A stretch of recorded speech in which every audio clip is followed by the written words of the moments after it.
এক ধোপা ছিল। সে প্রতিদিন তার গাধাকে ঘাস খাওয়ানোর জন্য জঙ্গলের পাশে থাকা একটা চারণভূমিতে নিয়ে যেত। একদিন সে জঙ্গলের মধ্যে যাওয়ার পর খুবই চমৎকার উজ্জ্বল একটা পাথর পেল। এরপর সেই পাথরটাকে নিয়ে এসে সেটাকে মালা বানিয়ে ওই গাধার গলায় পরিয়ে দিল। সেই ধোপা আবার প্রতিদিন ওই গাধাকে গোসল করিয়ে দিত। ওই সুন্দর পাথরটা দিয়ে গাধার পুরো শরীর ঘষে পরিষ্কার করত।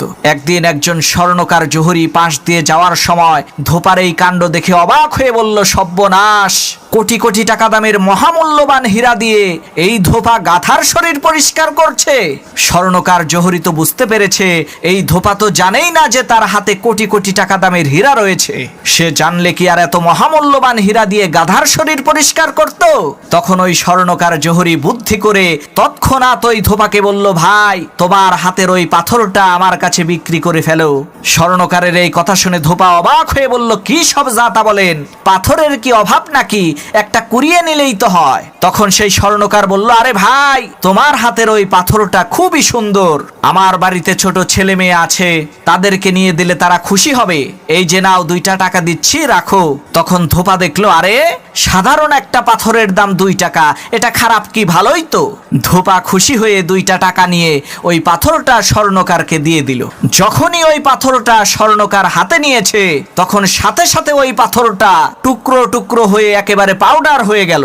তখন ওই স্বর্ণকার পাথরকে জিজ্ঞেস করলো, কিরে, তুই তো গাধার গলায় ছিলি, তখন তো তুই টুকরো টুকরো হইলি না, তোকে দিয়ে এই ধোপা গাধার শরীর পরিষ্কার করলো, তাও তুই টুকরো টুকরো হইলি না, আর আমার হাতে আসার সাথে সাথে তুই টুকরো টুকরো হয়ে গেলি। তখন ওই হীরার মধ্য থেকে আওয়াজ আসলো, আরে আহাম্মক স্বর্ণকার জহুরি, আমার মূল্য যে কত সেটা তো এই ধোপা জানে না, যার কারণে সে আমাকে যেইভাবে রেখেছে সেইভাবে আমি খুশি ছিলাম, কিন্তু তুই তো আমার মূল্য জানতি, তুই জেনে শুনে কিভাবে মাত্র 2টা টাকা আমার মূল্য নির্ধারণ করলি, এজন্যই তো আমি টুকরো টুকরো হয়ে গেছি। প্রিয় ভাই সব, ঠিক একইভাবে হাসরের ময়দানে আল্লাহর কোরআন আলেম ওলামাদের বিরুদ্ধে সাক্ষী দেবে।